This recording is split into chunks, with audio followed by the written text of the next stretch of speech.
방송에서 제공하는 투자 정보는 투자 판단에 대한 조언입니다. 방송에서 제공하는 주식의 가치, 가격 상승 및 가격 하락에 대해서는 방송사에서 보장하지 않습니다.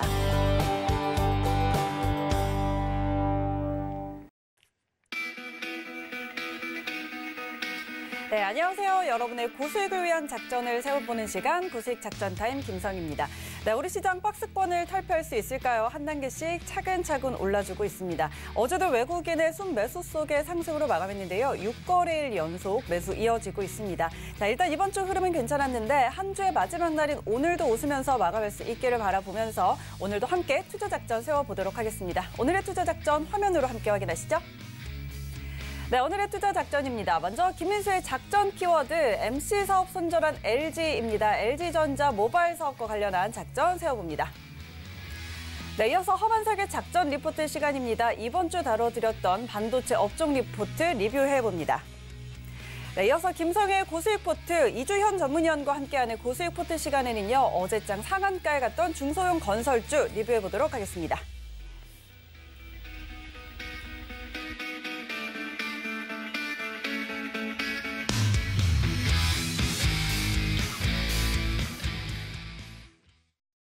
네, 오늘도 이렇게 든든하게 여러분께 작전 세워드리도록 하겠습니다. 자, 먼저 지금 국내외 시장에서 가장 핫한 이슈를 키워드로 알아보고 투자 작전 함께 세워보는 김민수의 작전 키워드 시간입니다. 레몬리서치 김민수 대표와 함께 할게요. 대표님 안녕하세요.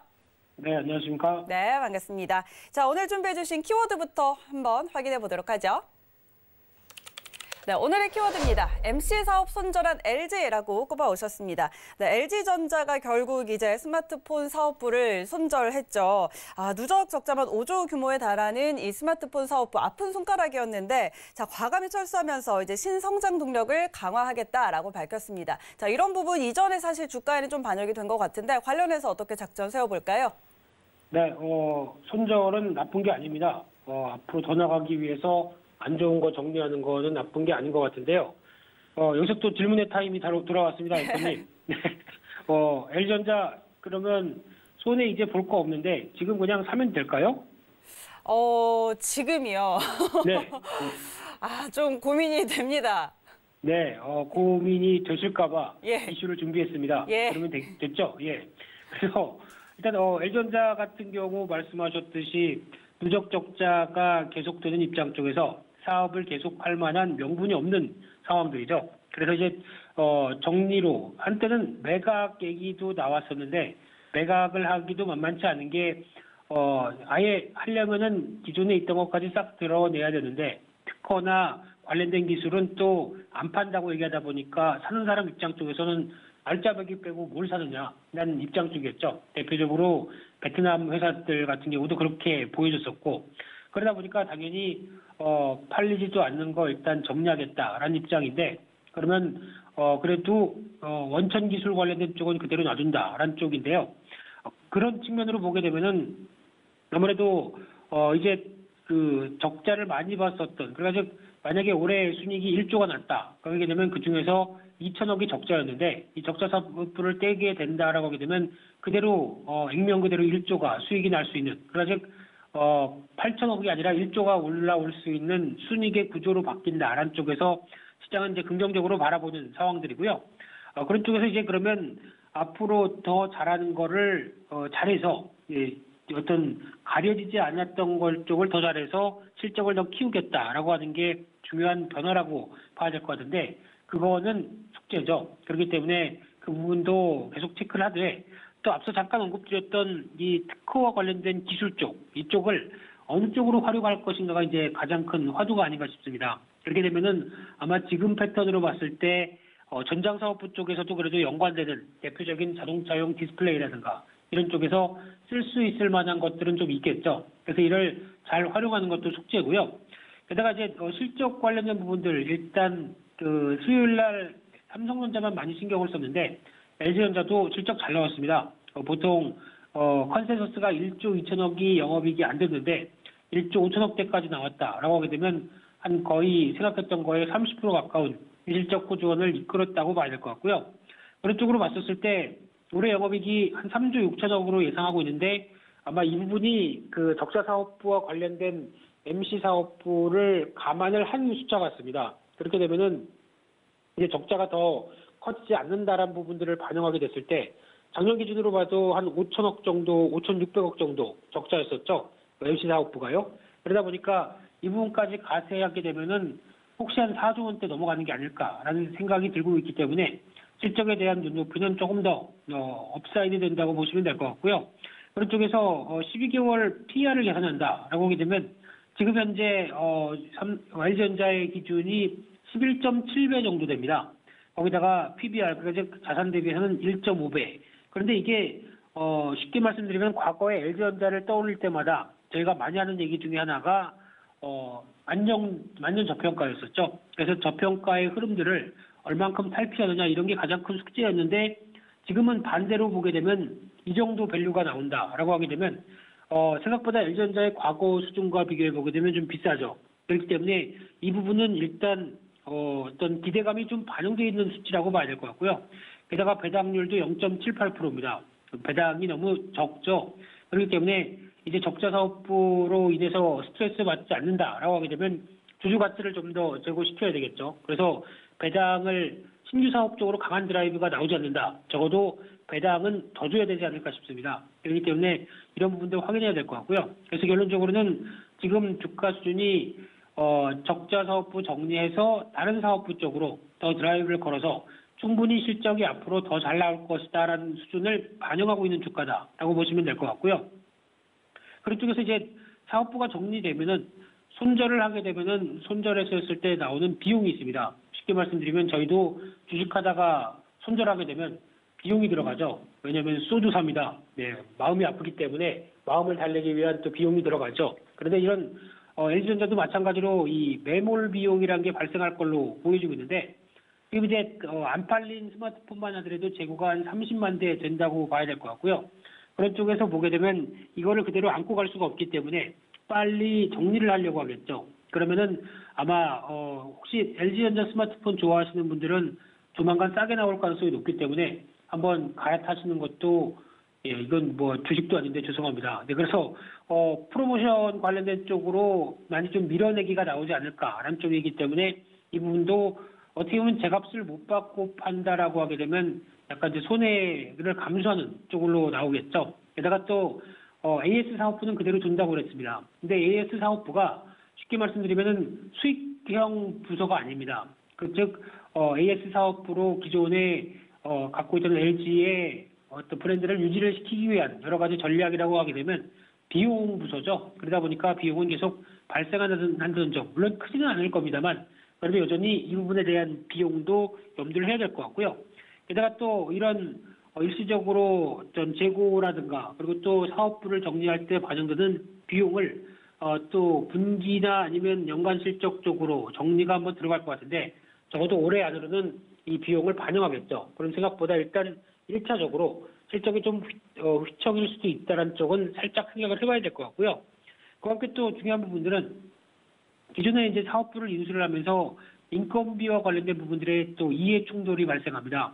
즉 MC 사업부를 정리하면서 미국이었으면 아마 다 잘랐을 겁니다. 다 정리해고가 들어갔을 텐데 그래도 지금 사회 통념상 한국은 어떤 인력 재배치와 조정을 통해서 어느 정도 효율화를 기한다고 하는데 이게 이미지를 유지하기 위해서 들어가는 비용이라고 보시면 될 것 같고요. 즉 그렇다는 얘기는 기존에 돈 잘 벌고 있는 부서에서 어떤 사업부에서 다른 쪽으로 넘어와서 비인건비가 더 추가된다라고 하게 되면 상대적으로 수익성이 떨어지겠죠. 이런 부분들도 생각을 하게 되면 이런 어떤 인력 배치와 관련된 쪽의 인건비는 좀 더 가중될 수 있다는 부분들도 살짝 생각해야 될 것 같은데 그러다 보니까 지금 전반적으로 봤었을 때는 지금 LG전자를 바라보는 입장 쪽으로는 호재는 맞습니다. 적자 사업부를 정리했기 때문에 호재는 맞는데 이런 비용을 정리하고 그리고 또 어떤 좀 다음 단계를 위해서 집중할 그래서 즉 앞으로 어떤 쪽으로 해서 수익을 더 낼 것인가라고 하는 어떤 사업 보고서나 아니면은 기업의 IR 아마 4월 말쯤에 있겠죠. 이쪽에 조금 더 포인트를 맞춰야 될 것 같고요. 이쪽에서 좀 더 장밋빛 청사진을 보여주지 못한다고 하게 되면 아마 지금 주가 수준에 대해서 투자자들은 좀 의아하게 생각할 겁니다. 그게 좀 비싼데 여기서 더 가기에는 좀 힘들지 않을까라고 생각하게 되면 주가는 좀 안 좋겠죠. 그러다 보니까 그런 어떤 추가 성장 동력을 보여주는 게 관건이다라고 했었을 때 지금은 일단 무리하는 것보다 관망 쪽으로 보시는 게 좋을 것 같고요. 오히려 비중을 살짝 줄이는 것도 나쁘진 않을 것 같습니다. 그랬다가 어떤 회사 내용들을 확인하고 다시 대응하는 것도 나쁘지 않다라고 생각되고 있고요. 그중에서 LG 쪽에서 눈길이 가는 것 중에 하나가 LG 디스플레이가 아닌가 생각됩니다. 그러니까 지금 오히려 LG전자의 MC 사업부 손절로 인해서 오히려 디스플레이 사업부가 더 부각을 받을 수 있는 여건이 되지 않을까라는 관점이라고 하게 되면 차량용 쪽에서도 LG 디스플레이와 또 협업을 많이 할 수밖에 없겠죠. 게다가 또 OLED는 올해 개화 시대입니다. 그렇게 되면은 LCD도 지금 현재 나쁘지 않고요. 표절 가격 괜찮고 OLED가 또 수율이 맞아가면서 계속 수요 확대와 함께 나온다라고 하게 되면 LG 디스플레이가 과거에 보여줬었던 적자나 실적 부진을 이제 좀 탈피해가는 과정이 나오지 않을까라는 관점 쪽에서 오히려 지금 현재는 LG전자보다는 디스플레이를 좀 더 챙기자라는 쪽으로 말씀드리고 싶습니다. 네, LG전자 모바일 사업부 철회 관련한 이 작전 세워봤습니다. 일단 적자는 덜어냈지만 이제 매몰 비용이 발생할 수 있다는 점, 한다는 점, 이런 점들을 좀 고려를 해야 되겠고요. 그렇게 되면 현재는 일단 비중을 축소했다가 이후에 추가 성장 동력을 확인하고 다시 접근하자라는 전략 세워주셨고요. LG 디스플레이 관심주로 꼽아오셨습니다. 자, 두 번째 키워드 화면으로 함께 확인하도록 하죠. 네, 오늘의 두 번째 키워드입니다. 시젠, 분노의 질주라고 꼽아오셨습니다. 시젠이 오랫동안 좀 횡보를 하다가 어제 분노의 질주가 나왔습니다. 어제장 거의 20% 가까이 상승이 나왔는데 무상증자, 1대1 무상증자 결정했다는 소식, 그리고 코로나19 확진자가 최근에 또 다시 증가 추세에 있는 것도 주가에 좀 도움이 된 것 같습니다. 관련해서 어떻게 투자 작전 세워볼까요? 네, 오늘 썼던 이 첫 타이틀은 댓글에서 보고 쓴 겁니다. 네, 어느 분이 이렇게 써오셨더라고요. 그만큼 얼마나 울분에 찬 매수세가 들어오면서 이렇게 나왔을까라고 생각되고 있는데 시즌을 보고 있으면 참 조울증이 있는 것 같습니다. 계속 하락하다가 한 번에 벌떡벌떡 일어나는 모습들 보다 보면은 시즌에 대한 여러 가지 평가가 엇갈리고 있는 그런 상황이 아닐까 생각되고 있는데요. 그런데 이렇게 많이 빠졌다가 첫 반등이다라고 하게 되면 사도 되지 않을까요? 라고 앵커님한테 여쭤보려고 하다가 또 곤란하실 것 같아서 그냥 제가 말씀드리겠습니다. 지금 기조로 보게 되면은 시젠을 바라보는 입장 쪽에서 가장 먼저는 어제 호재가 나왔었죠. 무상증자가 발표가 됐었음에도 불구하고 최근에 코로나19 환자 확진자 수가 다시 700명대까지 들어옵니다. 약간 또 4차 유행에 대한 불안감들이 좀 커지는 가운데 아마 백신 보급은 좀 더딥니다. 지금 현재 보게 되면 한국이 백신 접종률 2%, 좀 더 해야 되겠죠. 아마 전에는 정부가 자신감이 꽉 찼던 것 같은데 요즘엔 이쪽 얘기가 전혀 안 나옵니다. 선거 말고 이런 것도 좀 챙기셨으면 하는데요. 그와 함께 또 이스라엘은 61%, 미국이 32%, 이런 숫자에 대비하면 한국이 아직 좀 멀었다라는 부분이기 때문에 여전히 진단키트에 대한 수요는 늘어나지 않을까로 바라보고 있고요. 그와 함께 또 4차 대유행에 대한 우려감과 함께 또 이어지고 있는 또 수요들, 진단키트 수요죠. 게다가 또 아스트라제네카 백신 같은 경우는 지금 현재는 우리나라가 맞고 있는 백신인데 WHO에서는 지금 이쪽에 대해서 혈전과 관련된 인과관계가 있다라고 발표를 하고 영국에서는 아스트라제네카 백신 30세 이하는 사용을 금지를 했습니다. 그렇다는 얘기는 백신이 계속 맞고 있는 상황 쪽에서 약간 부작용에 대한 우려가 나온다 하게 되면 좀 멈칫하겠죠. 이런 분위기도 진단키트 관련된 종목을 재조명하기 충분했던 상황이 아닌가 싶고요. 또 하나 말씀드렸던 무상증자입니다. 이제 100%고요.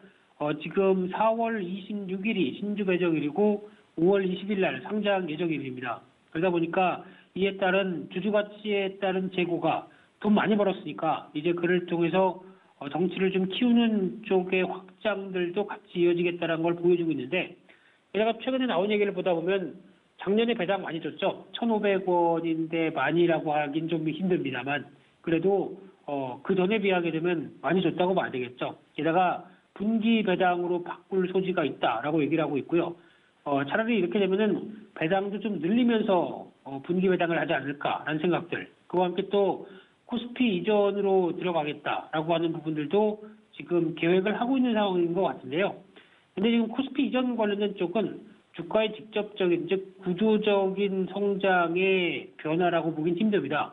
코스피가 이어졌다고 아마 주가의 가치 수준이 확 바뀔까요? 그러지는 않겠죠. 그렇기 때문에 일단 그냥 액면 분할 같은 무상증자도 마찬가지겠지만 이런 여러 가지 어떤 우리가 이렇게 노력하고 있습니다라고 보여주는 단계라고 생각이 들고 있고요. 그와 함께 또 중요한 건 실적이라고 보여지고 있는데 실적도 만약에 이게 그냥 바이오 업체가 아니라 어떤 제조업체 관련돼서 성장하는 산업 쪽의 종목이다라고 하게 되면 조금 더 낫지 않았을까 생각됩니다. 작년에 실적 엄청나게 좋아졌고 올해도 그 이상으로 성장할 걸로 보여지고 있지만 올해가 좀 정점이 아니냐라는 쪽에 대한 시각들은 나오고 있죠. 그런데 그럼에도 불구하고 절대 수치는 상당히 좋습니다. 그래서 지금 작년과 올해 합치게 되면 순이익이 1조가 넘어갈 걸로 보여지고 있는데 그렇게 되면 회사에 쌓이는 그 유보 현금도 아마 거의 1조 가까이는 되지 않을까라는 쪽도 생각해 볼 수 있을 것 같고요. 그리고 올해 어떤 PER을 계산해 보게 되면 한 5배 수준이다. 6배가 안 되죠. 그러다 보니까 이런 바이오주 중에서 가치주라고 할 수 있는 저평가도 뚜렷하다라는 관점들인데 하지만 이제 여기서 중요하게 봐야 될 부분들이 코로나19 확진자 수는 좀 유동적입니다. 쉽게 말씀드리면 막 또 정점을 향해서 계속 늘어나다가도 이게 정점일 수 있다는 부분들도 있고요. 오늘은 한 650명 정도로 예측을 하다 보니까 아직 폭발적으로 늘어나는 수준은 아니지 않을까라고 바라보면서 또 하나 중요한 거는 백신 접종 속도도 중요하겠죠. 왜냐면 백신도 같이 빠르게 백신을 확보해서 맞기 시작한다라고 하게 되면 접종 속도가 높아지면 당연히 확진자 수가 줄어들 거고요. 그런 쪽에 대한 변화를 보게 되면 아무래도 주가의 변동성은 커질 수밖에 없겠다라고 봐야 될 것 같고요.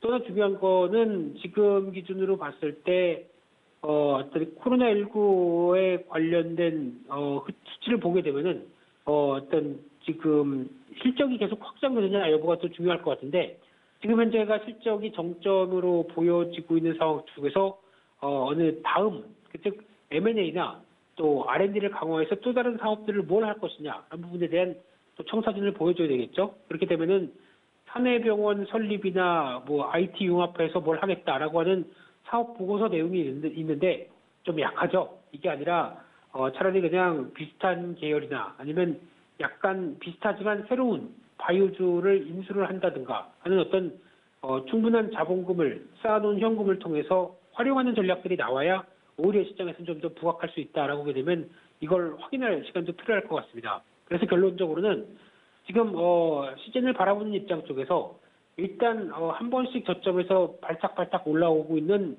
대표적인 종목이긴 하겠지만은 추세적으로 확대가 되기 위해서는 아직 앞서 말씀드린 것처럼 중요한 성장 동력을 보여준다는 점과 함께 어떤 중기적인 저항권도 안착하는 것도 필요하겠죠. 그런데 이런 동력들이 확인이 돼야 좀 더 자신감이 붙을 텐데 지금 같은 경우는 지난 기존 패턴의 연장선으로밖에 해석할 수 없습니다. 그렇게 되면 지금 이 자리에서 신규 매수하는 것은 반대고요.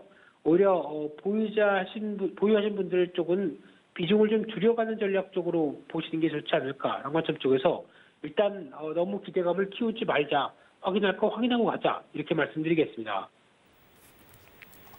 네, 시젠도 역시 마찬가지로 지금 신성장 동력을 확인을 해야 한다라는 의견 주셨고요. 신규 매수보다는 비중 축소 쪽에 무게를 더 두고 계시네요. 자, 오늘 시장 대응 작전도 챙겨봐야겠죠. 벌써 금요일장입니다. 오늘 시장 어떻게 대응할까요? 네, 금요일이고 날씨 좋습니다. 앵커님 놀러 가셔야죠. 가야죠. 네, 주식 사고 가셔야죠. 예? 주식을 사고. 네. 어떤 거 살까요? 오늘 전해주시죠. 네, 그러면 오늘 종목 코드 불러드리겠습니다. 라고 하고 싶지만, 네, 지금 현재 시장은 분위기 나쁜 것 같지는 않습니다. 어제 옵션 만기를 잘 넘어갔고 여러 가지 변화, 특히 최근에 시장을 약간 발목을 잡았던 내용들을 보게 되면 달러화 흐름들 이제 93대에서 92대 이제 약세로 가고 있고요. 금리도 이제 얘기 안 나옵니다. 좀 정체가 되면 얘기 안 나오고 있고, 그를 반영하는 유가도 60달러대 못 넘어가고 있고, 그러면은 인플레이션 관련된 지표들은 이제 한풀 꺾였습니다. 그러다 보니까 어제 미국에서도 기술주 성장주가 강했던 모습들의 배경이라고 봐야 될 것 같고요.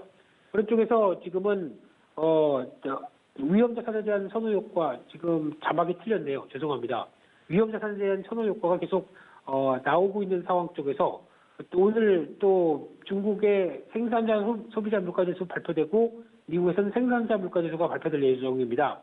물가지수가 발표되면서 혹시나 좀 강하게 인플레이션을 자극하게 되면 금리가 다시 올라가지 않을까 개연성은 있습니다만 지금 그렇다고 해서 오늘 연준에서 확인했던 것처럼 물가 수준이 강하게 올라오지 않는 수준이라고 하게 되면 여전히 고용을 튀기겠다는 입장이겠죠. 그렇기 때문에 너무 지금 이쪽에 대해서 과거처럼 이제 어떤 발작을 하는 시장의 반응은 좀 제한적일 것이다라고 보여지고 있고요. 그런 차원에서 요즘에 보면 증시가 변동성이 많이 축소됐습니다. 장중에 움직이는 폭이 좀 적죠. 그에 따른 반대의 흐름을 보게 되면 외국인들이 꾸준하게 매수가 들어오면서 나오는 부분들도 하나의 변화가 아닐까라는 관점 쪽에서 여전히 지금은 비중 확대 전략 유효하다고 봐야 될 것 같고요.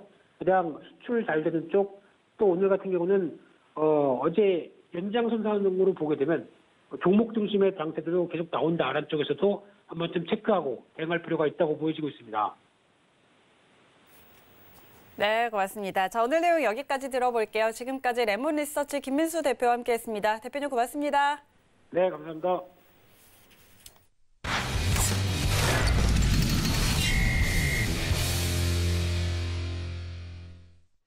자, 이렇게 시장 이야기 나눠봤고요. 이어서는 허반석의 고수익 작전 리포트 시간으로 넘어가 보도록 하겠습니다. 자, 시간 증권가 리포트들 허반석 전문위원이 하나하나 낱낱이 파헤쳐드리고 있는데요. 오늘도 IR 분석의 신 샘플러스 허반석 전문위원과 함께 할게요. 위원님 안녕하세요.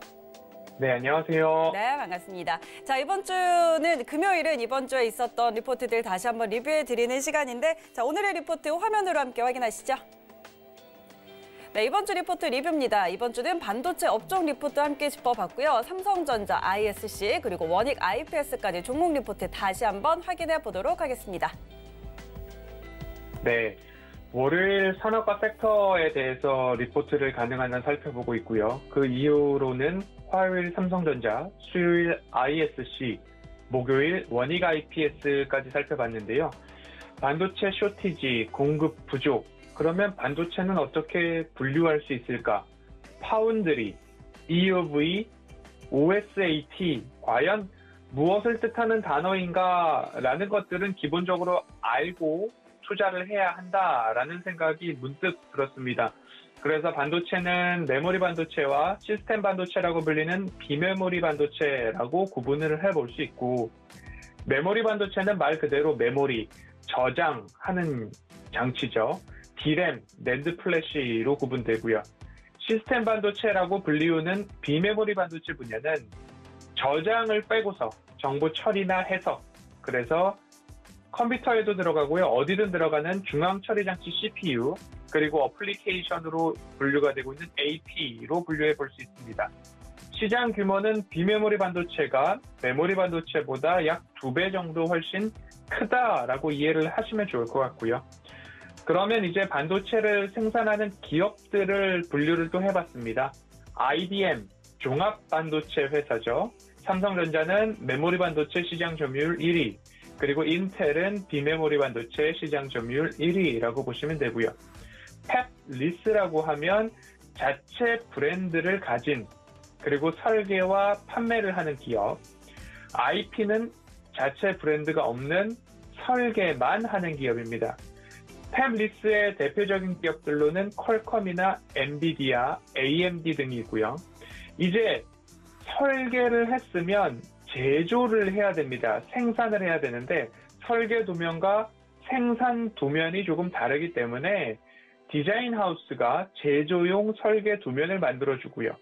그러면 이 제조용 설계 도면을 가지고 파운드리, TSMC나 삼성전자 UMC, SMIC 같은 반도체 생산만을 하는 외주 전문 업체죠. 파운드리를 볼 수 있고요. 그리고 OSAT는 이제 후공정 분야를 총칭하는 단어로 이해를 해주셨으면 좋겠습니다. 이렇게 반도체를 살펴봤는데요. 파운드리부터 IDM 그리고 OSAT까지 다 살펴봤습니다. 국내 업체로는 네페스, 테스나, SFA 반도체, LB세미콘, 그리고 ISC까지 한번 살펴보았고요. 또 한 가지 단어를 한번 살펴본다면 EUV라는 단어입니다. 극자외선을 이용한 초미세 공정의 핵심 장비라고 보시면 되는데요. 기존 불화 아르곤 노광 장비에서는 실행이 불가능했던 7나노미터 이하의 초미세 공정을 가능하게 하는 핵심 장비다라고 설명을 드렸고요. OSAT 후공정 총칭하는 의미다라고까지 반도체의 개념에 대해서 그리고 시장에 대해서 월요일 살펴보았습니다. 그리고 화요일에는 삼성전자에 대해서 살펴봤는데요. 잠정 실적 발표가 수요일 있었습니다. 그리고 화요일 삼성전자 리뷰를 했습니다. 영업이익 9조 2천억 원에 대한 리포트였는데요. 영업이익 여전히 잘 나오고 있는 삼성전자입니다. 앞으로도 2분기 더 좋아질지 지금 삼성전자의 리포트와 그리고 실질적인 영업이익 발표치 잠정 실적을 보면 어제로부터 그리고 그저께로부터 더 먼 이전에는 삼성전자의 영업이익에 대해서 8조, 7조 이야기도 있었습니다. 하지만 영업이익, 잠정 영업이익 발표 시기가 가까워질수록 점점 더 9조, 그리고 9조 5천억 원, 심지어 11조라는 이야기까지도 나오고 있는 걸 봐서 시장 컨센서스가 잠정 실적 발표일보다 멀면 멀수록 조금 보수적으로 발표가 나오고 있고 그 이후로부터는 지속적으로 우상향하는 실적 발표가 나오고 있습니다. 목표 주가는 꾸준히 10만 전자를 향해 나아가고 있고요. 잠정 실적 목표치는 꾸준히 하락할 때도 하향 조정될 때도 잠정 목표 주가에 있어서는 꾸준히 우상향되고 있는 삼성전자다. 지금도 9조 원을 넘는 그런 모습들이 나왔기 때문에 앞으로 10만 전자의 길 1월 달부터 3월 말까지 11주 연속으로 조정을 받아왔던 국내 증시와 삼성전자의 주가였습니다. 어제도 마찬가지로 한번 출렁일 수 있다라는 말씀 드렸습니다.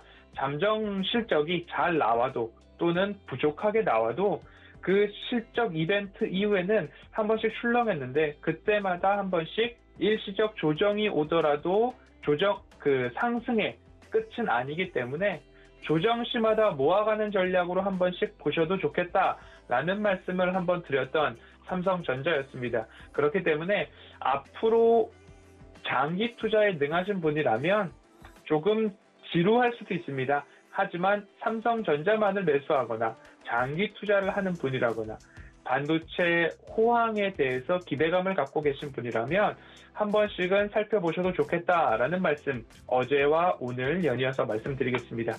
그리고 수요일입니다. 수요일은 제가 스튜디오에 직접 나가서 말씀을 드리는 그런 날인데요. ISC라는 반도체 후공정 기업에 대해서 말씀을 드렸습니다. 반도체 후공정 기업들 중에 유심 있게 보셔야 되는 부분들이 메모리향 매출 비중이 높은가, 비메모리향 매출 비중이 높은가를 한번 살펴보셔도 좋겠고요. 그리고 지난해 연말부터는 제가 반도체 섹터 올해 21년도를 준비하며 꼭 보셔야 된다라고 말씀을 드리면서 순서를 소부장이 아니라 장비, 소재, 부품, 후공정으로 일단 나열을 해드렸습니다. 그리고 그 이후에 이미 원익 그룹주, 원익 IPS나 원익 QNC를 원익 QNC를 본다 하더라도 이미 반도체 섹터의 많은 부분들, 많은 기업들이 어마어마한 주가 상승률을 보여주었습니다. 그렇기 때문에 이제부터는 장비 소재 부품 후공정보다도 내가 살 수 있는, 내가 접근 가능한 기업들을 보시는 게 반도체 섹터에서는 접근 가능한 전략이 될 것입니다. 라고 말씀을 드렸습니다. 그래서 ISC 후공정 업체를 말씀을 드렸는데요. 후공정 업체 중에 테스트 소켓을 납품하는 업체입니다. 생산 납품을 하는데요. 테스트 소켓이라고 하면 모든 반도체 분야에서 반도체를 다 생산하고 나서 이 생산된 부품이 반도체가 정상품이냐 불량품이냐를 판가름 짓는 데 사용하는 소모성 부품입니다. 반도체 테스트 공정에 가장 중요하다고 말씀을 드리고 싶고요. 반도체 공정 전체를 통틀어서 결국 납품되기 직전에 파이널 테스트죠. 정상이냐 불량이냐를 판가름해야 하기 때문에 앞으로도 반도체 호황기에 꾸준한 매출 증진이 있을 것으로 예상이 됩니다. 신규 반도체 개발에도 테스트용 컨덕터로 함께 납품이 돼야 되는 부분이기 때문에, 그리고 개발되어야 하는 부분이다. 그리고 소모성 부품이다. 반도체가 많이 나가면 나갈수록 앞으로 더 실적은 좋아질 것이다 라는 말씀을 드렸습니다. 다시 처음으로 돌아가 보면요, 비메모리향 테스트 소켓 매출 비중이 60%를 올 2월 달부터 넘겼다라고 합니다. 그렇기 때문에 비메모리향 테스트 소켓이 왜 중요하는가? 메모리 반도체는 그래도 공정이 간소화되어 있다라고 합니다. 하지만 비메모리 반도체, 시스템 반도체에서는 공정이 고도화되고 미세화되고 있기 때문에 테스트 후공정 업체들도 비메모리향 부가가치가 조금 더 높게 평가되고 있다라고 합니다. 그렇기 때문에 이 ISC의 비메모리향 매출 비중 60%가 넘는다고 합니다. 그리고 고객이 다각화되어 있다라고 좀 보시면 좋겠는데요. 가장 비중이 큰 기업의 비중이 10% 정도라고 합니다. 그래서 한 곳에 몰아주고 있어서 큰 매출과 수익이 나고 있는 것이 아니라 글로벌 고객사들에게 각양각색의 매출처가 있기 때문에 앞으로 해외 매출 비중이 75%인데 그중에 몇 기업이 잘못된다 하더라도 굳이 매출과 실적이 줄어들지는 않을 것이다. 고객 다각화를 통한 매출 안정화가 잘 되어 있는 기업이다 라고 이해를 해주시면 좋을 것 같습니다. 앞서 말씀드렸듯이 부가가치가 높은 비메모리 반도체 비중이 60%를 넘고 있다라고 보시면 좋겠고요. 실적도 실적이고요. 지금 ISC 같은 경우에는 테스트 소켓 글로벌 시장 점유율 1위 기업이다라고 보시면 좋겠습니다. 그리고 조금 더 집중해 볼 곳은 현재 올해 실적을 모두 다 반영한다 하더라도 PER 약 12배 정도라고 합니다. 하지만 마찬가지로 소켓 제조로 보이는 리노공업의 PER 32배와 비교했을 때는 밸류에이션 매력도 굉장히 높다라고 보시면 좋을 것 같습니다. 미래 먹거리노는 이제 FCCL이라고 하는 반도체 기판에 있어서의 밀리미터 파 5G 안테나 소재를 개발하고 있는 부분이 있고요. 그리고 물적 분할된 ITMTC에서도 반도체와 디스플레이, 검사 장비향 부품 생산이 예정되어 있다고 합니다. 이런 부분 아직까지 실적에 반영되지 않은 추정치이기 때문에 이제부터는 미래 먹거리 그리고 자회사로부터 나오는 연결 실적도 반영이 된다라고 한다면 접근 가능한 권역에 있는 ISC 수요일 말씀을 드렸습니다. 그리고 어제 목요일입니다. 원익 IPS 말씀을 드렸는데요. 원익 홀딩스에서 인적 불안된 회사고 앞으로 삼성전자의 캐펙스 투자에 따라서 원익 IPS 하면 국가대표급 우리나라 반도체 장비 업체이니까요. 앞으로 매출 증진 이어질 것이다. 그리고 SK 하이닉스에서도 메모리 투자 재개의 반도체 장비 매출 지속될 것이다 라는 부분이고요. SK 하이닉스가 나와서 말씀을 드리는데요. SK 하이닉스의 핵심 낸드 생산 기지가 청주 공장입니다. 청주 공장에서 올해 10월 이전에 이제 원익 IPS에서 한 가지 장비를 개발했습니다. 금속 메탈 CVD 장비인데요. 반도체 8대 공정 중에서 금속 배관 공정에 활용이 되고요. 그 미세한 반도체의 금속 배선들 하나하나가 서로 합선이 되지 않게 하기 위해서 만든 장비입니다. 일본의 도쿄일렉트릭에서 과점하고 있었던 장비 중에 하나인데요. 지금 원익 IP에서 생산을 했고 개발을 했고 이제 SK 하이닉스에서 이미 사용 중입니다. 그러한 부분만 본다 하더라도 기술력 어마어마한 기업이다라고 보이곤 있는데 제가 이런 말씀을 드렸습니다. 현재 주가상 굉장히 고점 영역에 있기 때문에 쉽게 접근하기는 어려울 수 있다라는 말씀을 드렸는데요. 원익 IPS 차트를 보고 말씀을 드리겠습니다. 10월 29일 제가 방송에서 말씀을 드렸던 때가 이 정도 라인이 됩니다. 그리고 추세선을 그어본다라고 한다면 이 추세 하단부를 일시 이탈했던 때입니다. 그래서 국가대표급 장비 제조업체 원익 IPS는 올해 꼭 보셔야 하는데 언제 보셔야 하는가? 추세 하단부가 왔을 때 보셔야 합니다. 라고 해서 10월 29일 말씀을 드렸고요.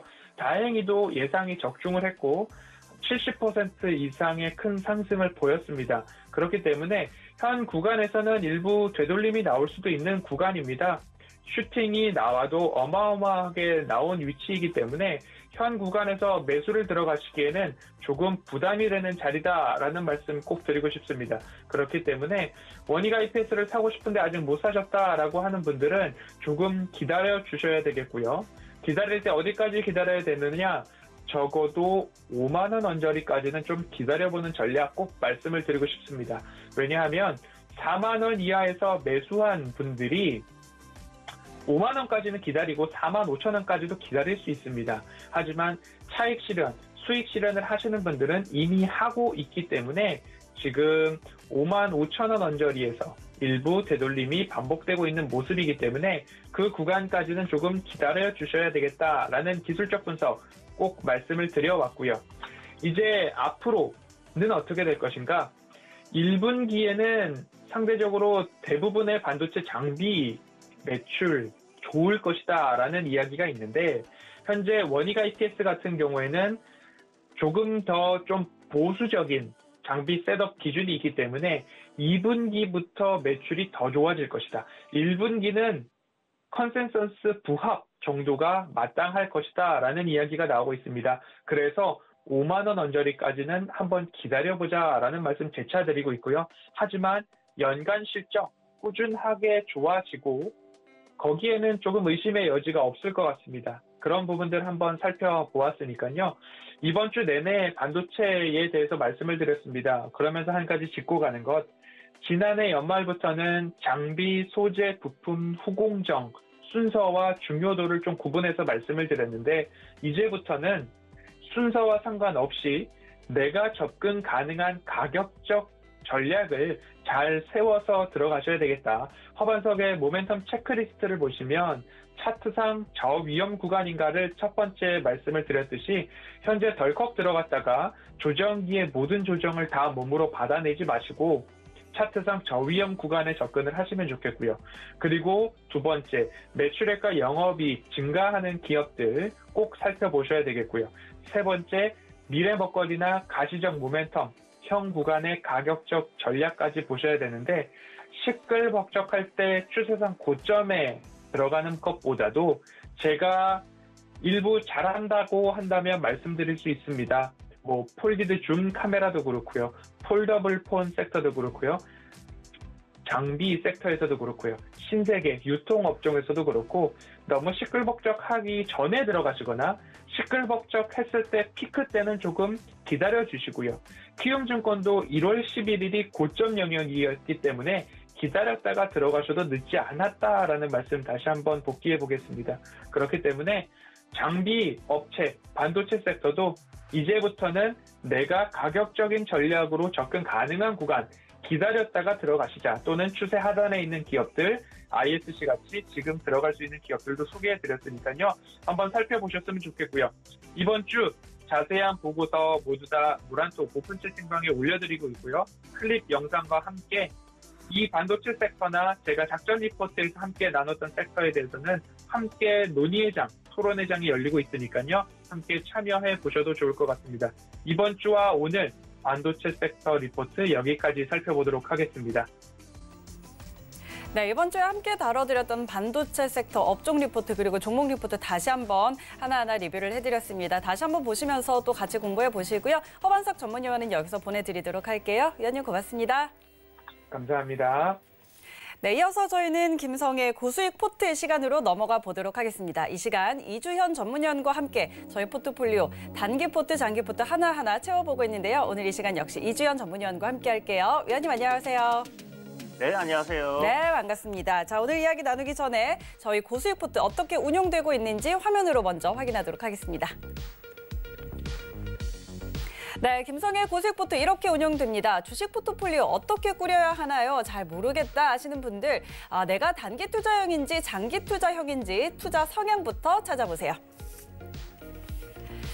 네, 소액으로 빠른 수익을 추구하는 단기 투자형이다 하시는 분들은요, 고수익 단기 포트를, 그리고 장기 투자로 높은 수익률을 원하시는 분들은 장기 포트 함께 참고해 보시면 좋겠습니다. 네, 고수익을 향한 이주현 전문위원의 작전, 여러분의 투자 성향에 맞는 포트폴리오를 선택해서 저희와 함께 목표 수익률 달성해 보시기 바랍니다. 네, 운영 방법 알려드렸고요. 자, 이주현 전문위원과 이 시간 또 계속해서 함께하도록 하겠습니다. 어제장에서 건설 업종이 좀 강세를 나타냈습니다. 특히나 중소형 건설주들 상당히 강한 모습이었는데 저녁 시간 방송이죠. 주유소에서 이전에 추천을 해주셨던 동신건설 상한가를 달성했습니다. 아주 우리 양봉샤스 이주현 위원이 아침 저녁으로 참 바쁘신데 모든 종목들이 참 잘 가는 것 같아요. 이 종목 리뷰 한번 해주시고 건설주 전망들도 같이 주실까요?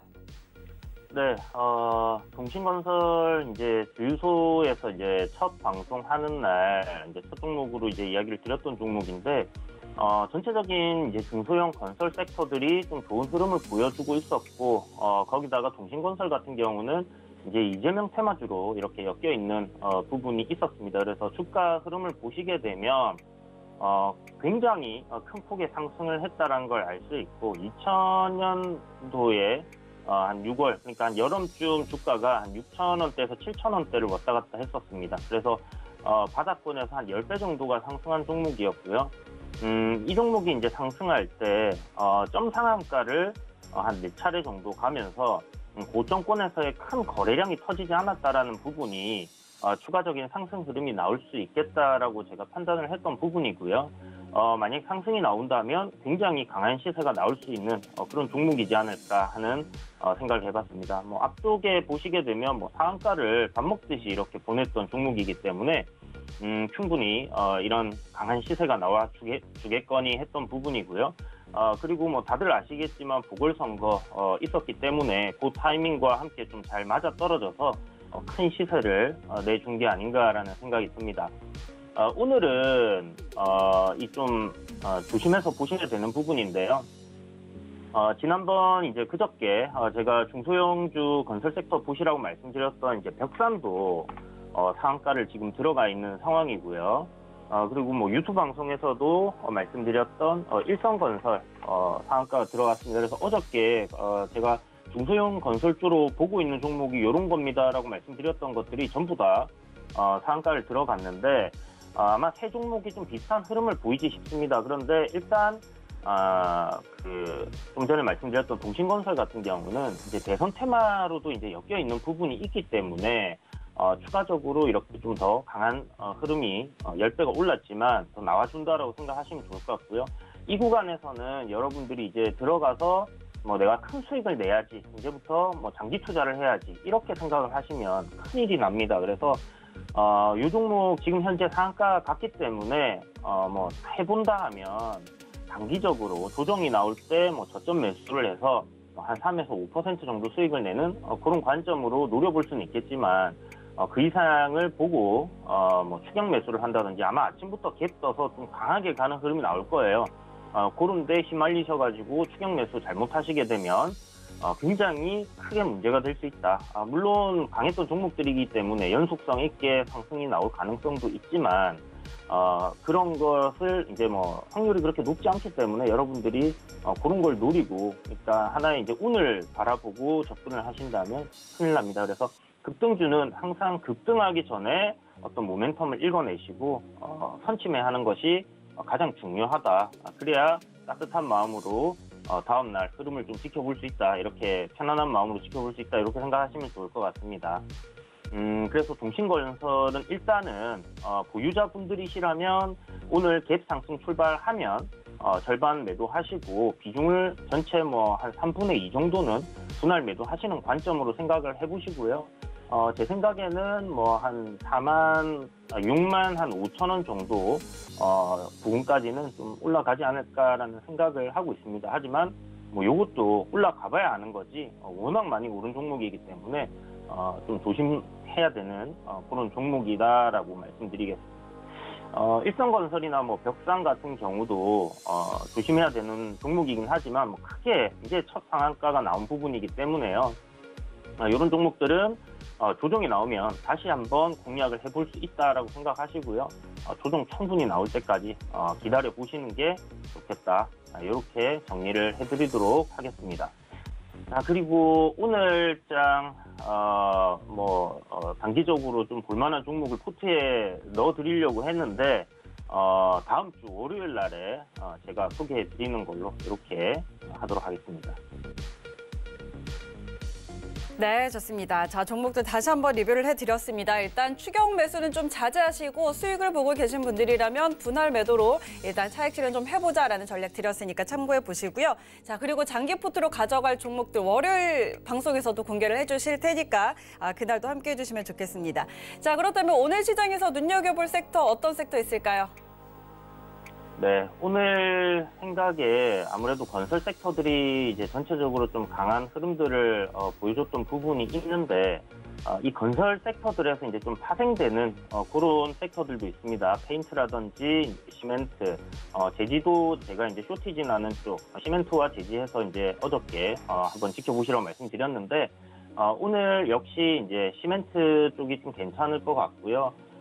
이제 좀 바닥권에서 이제 돌리면서 시세가 나올 수 있는 그런 종목으로는 수산 섹터 오늘 단기적으로 한번 시세가 좀 강하게 나오지 않을까라는 생각이 들어요. 오늘이 아니더라도 아마 일본에서의 그 원전 관련된 원전에 오염된 그 물들을 방류하는 이슈가 지금 조만간 나올 수 있는 부분이기 때문에 이쪽 섹터 오늘 아니면 뭐 다음 주 초해서 움직일 것 같으니까 한번 같이 잘 지켜보시면 좋을 것 같습니다. 네, 오늘장 시멘트, 건자재 쪽 시멘트 관련 기업들 그리고 조금 더 장기적으로 볼 수 있는 수산 섹터 같이 짚어주셨습니다. 자, 오늘 이야기는 여기까지 들어보도록 할게요. 위원님 고맙습니다. 네, 감사합니다. 네, 오늘도 이렇게 저희 든든하게 투자 작전 여러분께 함께 세워드렸습니다. 자, 이제 이 작전을 가지고 오늘 시장 대응해 봐야겠죠. 고수익 작전 타임 여기까지고요. 저희는 잠시 후에 순간 포착 매매 시그널로 돌아오겠습니다. 고맙습니다.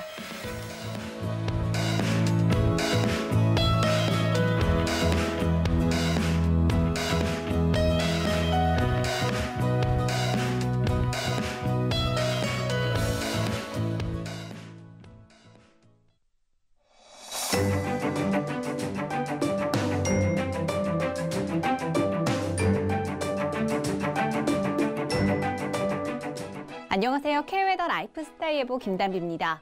오늘 중부지방은 대체로 맑고 남부지방은 막다가 점차 흐려지거나 구름 많아지겠고요. 경상 동해안에는 오전 한때 5mm 내외의 비가 내리다 그치겠습니다.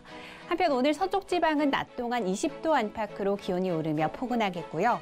동쪽 지방은 10도를 조금 웃돌며 비교적 선선하겠습니다. 아직까지 아침 저녁으로는 쌀쌀하니까요. 큰 일교차 속에 건강관리 잘해주시기 바랍니다.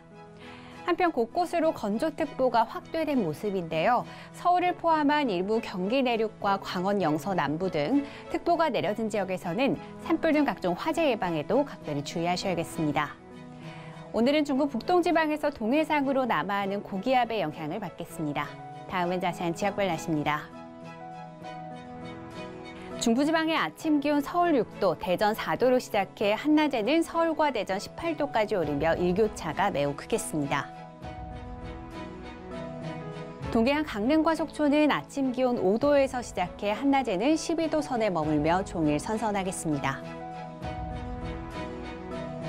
남부지방의 아침 기온 광주와 대구 5도로 다소 쌀쌀하고요. 낮 기온은 광주 19도, 대구 16도까지 오르며 포근하겠습니다. 현재 남해와 동해, 제주도 일부 해상에는 풍랑특보가 내려진 가운데 남해와 동해상의 물결이 최고 3m까지 높게 일겠습니다. 항해나 조업하는 선박들은 각별히 주의하시기 바랍니다. 이번 주말에는 대체로 구름 많거나 맑은 가운데 일교차가 크겠고요. 다음 주 월요일 경상동부를 제외한 전국에 비가 내릴 전망입니다. 날씨였습니다.